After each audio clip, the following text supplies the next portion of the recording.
The United States, America's privilege of being the leaders of the free world should be no more. Just regarding their neighbors, Canada, America has a $63 billion trade surplus as at 2024. When you strip out Canadian energy exports, it reveals a $63 billion U.S. trade surplus with Canada in 2024. Furthermore, this guy Trump, use of the IEEPA, International Emergency Powers Act, citing fentanyl as the reason for imposing this act, which was struck down by the U.S. Supreme Court as being illegal. And furthermore, his new round of tariffs are based on forced labor claims to justify those tariffs. And that's strictly hypocritical when you consider the 13th Amendment of the U.S. Constitution. It allows for involuntary servitude as punishment for a crime. So you have auto parts being made in prisons, or maybe they take the prison labor to the auto parts plant. There's a combination of both going on. Then they take them to Burger King and McDonald's to flip burgers for money. So what's the real story here? Like, what is really going on? Like, who really has the trade advantage? America's abusing its privilege it's had being the free leaders of the free world. Bretton Woods, they got the reserve currency. They've had every advantage since 1944 and have abused those privileges and now have gone too far. And I'll explain exactly how that has happened. Okay, so here we have a report from the C.D. Howe Institute, and this source is the U.S. Department of Commerce Bureau of Economic Analysis. So you can look at that chart. Now, Canada recorded a surplus of $35.7 billion U.S. dollars in its trade with the United States in 2024, equivalent to 4% of the two countries' total bilateral goods and services trade that year. Now, without energy trade, and what do I mean about energy trade? Oil and gas, other fuels, fuel products, and electricity, which, and this is the most important thing, which the United States needs to sustain its industrial competitiveness, the United States would register a trade surplus of U.S. $63.2 billion with Canada. Nobody's telling you that part. Once you take out the trade, and that's not including what they do with oil. They take the heavy crude from Alberta, they process it, they add a little bit of a light crude, upmarket the grade, and the markup to make more money, which you don't hear about. That's on top of what I'm putting here now, putting on the table here and the now. So, United States would register, after you take out what they need to keep their competitiveness, would have a trade surplus of U.S. $63.2 billion with Canada.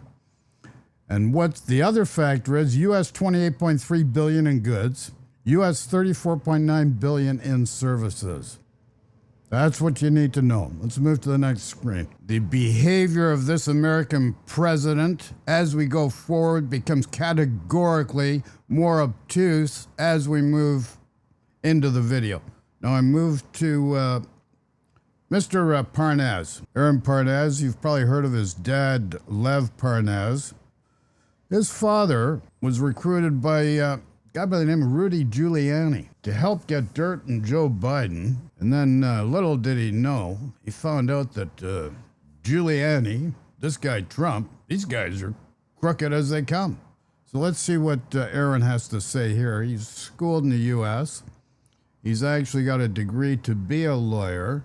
Now he's just trying to get real news out into the forefront of people so they can see what's really going on. So let's listen to Aaron here. Now let's move fast through everything else. We know that Canadian trade talks have fallen apart.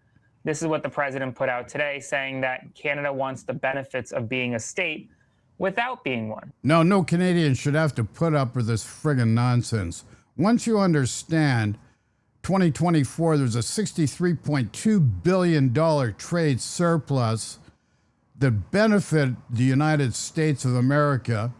And what you have to understand about that $63.2 billion, US $28.3 billion in goods and US $34.3 billion in services, most of it in high value activities, generating high wages in the United States. This is why it's just unbelievable, the fact that Canadians have to put up with this nonsense. It's unfortunate that the American people, not unfortunate, they hired this guy, they elected this guy. Their politicians know where this, it's obvious based on his actions and behaviors. So let's move to our next screen. Okay, Aaron, add to that, please. Without being one.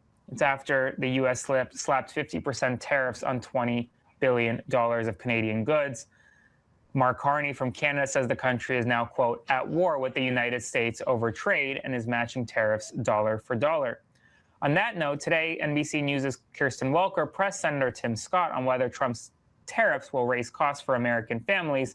I want you to hear how. This is what you really need to watch, what this next screen I'm going to show you. Like, it's strictly, like you've got in Alberta and in Saskatchewan, between Scott Moe and Danielle Smith, in denial. You've got the leader of the Conservative Party, Pierre Poilievre, in denial. The only Conservative that is somewhat on board is a guy by the name of Doug Ford in Ontario. So let's move on to the next screen here. What I'm going to add to this before I restart my video here is that the UCP, under Danielle Smith, Scott Moe, and Pierre Poilievre, and their supporters, and the supporters of Doug Ford in Ontario, are really not in tune with what's really going on and understand. And I want you to see how in America they're whitewashing the people of the American population.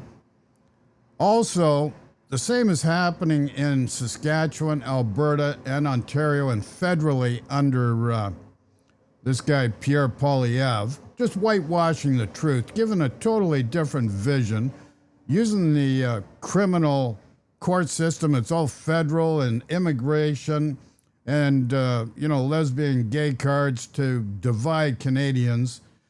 We are in a critical situation that we've never seen before. And this guy, Donald Trump, the President of the United States, is allowed to get away with homicide to the world. That's a nice way of putting it. Homicide to the world. He's taking a cudgel to the world. He's hard done by. He makes up all these phony excuses. Him and Putin are the exact same. They create the problem, create the fix for the problem, and then deny until you end up believing that bullshit. It's time to wake up, folks. And here's a perfect example of how it's done in the United States. You want to be the 51st state? Alberta, you want to be part of the United States? Saskatchewan, you want to be part of the United States? You're actually privy to this stuff, and you actually encourage this stuff. Like, watch this. It's really criminal what you see. And this is what you really want in the future, too. Talking about costs, Senator, I'm talking about costs, and American families are also paying more in the wake of President Trump's taxes and tariffs. In fact, Senator Susan Collins of Maine said this: if the administration proceeds with these tariffs, they will increase costs for Maine families, as most businesses will have no choice but to pass on the tariffs to their customers through higher prices. Is she right, particularly given that we have seen that in the past, given the president's tariffs? Well, Kristen, you're talking about a really important issue of cost. Let's look back at the original sin of cost in America in the last 8 years. It goes to Joe Biden, who took inflation up 21%. President Trump has been in office for 2 years. While he was president. Hold on, Senator. President Trump's been in office for 2 years. Let me finish. President Trump Trump has brought inflation from a sky-high 21% over the Biden years down to under 5% and right now hovering near 4%. Wait, inflation was at 3% when President Biden left office. It's at 3.4% right now. And the average household has paid $1,000 more in 2025 due to the tariffs, Senator. Let's not forget the truth. The truth tells a great story. On the first piece of legislation in 2021, the Inflation Reduction Act that we should all laugh at took inflation to 9% in July of 2021. Cumulate the weight of inflation at the end of the Biden years, over $1,100 of lost spending power. President Trump inherited a weak economy and has built a resilient. What he's forgetting to tell you about is how Joe Biden took over a COVID inflationary crisis. After COVID, after there was all this money given out to the people so that they could survive because industry and everything shut down, it's a naturally created inflation around the world. Not exclusive to the U.S., not exclusive to Canada. After COVID, inflation hit everyone in the world, and that's a result of supporting your people, keeping them fed, keeping them alive when you have no industry and GDP is dropping to near zero. And that's the reality, and you have to wake up to it. People have short-term memory. Some don't remember what they had for breakfast this morning. Back to the video. Strong economy with our wages going up and our costs flattening finally. Every single Democrat in the Senate voted, this is really important, Kristen, voted to take money out of the pockets of senior citizens last year, voted to stop helping people working overtime by letting them keep more of their money, voted to take money, not out of the rich people, but out of the working class waitresses. But hold on, just last year, Chris. Senator, these are the facts. When President Trump took office, inflation was at 3%. It's now at 3.4%. Gas prices are over $4 a gallon, up over $1 from a year ago. President Trump's tariffs have cost American households nearly $2,000. He promised he was going to bring prices down on day one. Did he break that promise? Prices have gone up. Indeed, he did break that promise. Prices have gone up. At the same time, we have new footage coming out of Florida, where a viral video shows a Border Patrol agent demanding. Oh, yes, you say. Now, you have to see this. Now, you've got all the conservatives in Canada doing it down the state. Crime's out of control. Immigration's out of control. Crime, immigration. Meanwhile, if the court systems are backlogged, if they're getting out of incarceration, it's because there's not enough jails to keep them there. That's a provincial issue. But you want to blame the feds. That's what Pierre Poilievre does. That's what Daniel Smith does. Scott Moe's just lurking in the background, stocking booze, American booze on his shelf. Everything else is crickets with him. Once he got his canola deal, you don't hear anything from him. So this is what conservatives want. This is what they're pushing for in Canada. Watch what we see here. Watch what we witness here firsthand. A U.S. citizen's ID at a gas station. Why? Because he's an immigrant. Because you're here, you're an immigrant. Why are you asking? Why are you assuming he's an immigrant? Why are you assuming he's an immigrant? Why are you assuming he's an immigrant? You're racially profiling. Why are you arresting him? Why are you? You can't arrest him. You haven't even identified him. Get out. Why are you arresting him? Why are you? You came to me. You came to me. I was staying right here. I was standing already right here. Take off your fucking mask. Take off your fucking mask. He hasn't done any. You guys haven't even identified him. Racist are the people. Come on, stop doing that. This is a huge lawsuit when he comes out. That is happening in the United States of America right now. That's August 21, 2026, folks. You read that right. You heard me right. That's August 21, 2026. Let's not forget about what happened to Preddy and the other woman in Minnesota. murdered by ICE. Who's ICE controlled by? It's a paramilitary operation directly controlled under Trump. Furthermore, you give Trump too much grace. That guy does not deserve grace, and I'm going to show you why in my next screen. Sit tight. Let's move to the next screen. Trump and his loyalists want to make Canada a vassal state of the United States, similar in a way they did with Iran in 1953. How could you say Iran in 1953? Well, this is what nobody realizes. Trump brings up 47 years, but let's make the truth known. In 1953, Iran had a democratically elected prime minister, Mohammad Mossadegh. That was in 1953. And what did the U.S. and British do? They backed a coup that overthrew Iran's democratically elected prime minister so that they could put their own puppet in place, which was the Shah of Iran, who ran the country for the next 26 years, from 1953 to 1979. And because the Shah was so oppressive and repressive to his people, they revolted. And that's how the Islamic Revolution came into play in 1979. Trump and his cadre of loyalists will tell you differently, but the reality is 1953, Iran had a democratically elected prime minister. The U.S. and British backed a coup that overthrew the democratically elected representative of Iran and put the Shah in power so that he could be a puppet and be subservient to the United States of America. And here we are right now in the present with Canada, and we've got to deal with tariffs because Trump says he is hard done by. Oh my. Donald Trump, August 23, 2026. Canada wants the benefits of being a state without being one. They have also charged our great farmers for many years. Massive amounts of tariffs. No more. President DJT. Well, how high can you pile bullshit? Donald J. Trump has proven he can pile it higher and higher and higher, and the American people will do nothing about it. The democratically elected politicians of the United States acquiesced to this guy like they did to Genghis Khan, the Mongolian Empire. Like, what's going on here? Now let's go to the next screen. The next screen? Yes, the next screen. Here we are, August 23. Scott Bessent. Scott Bessent with George Soros back in, I think it was 1994, in Druckenmiller. A lot of the alumni of Goldman Sachs.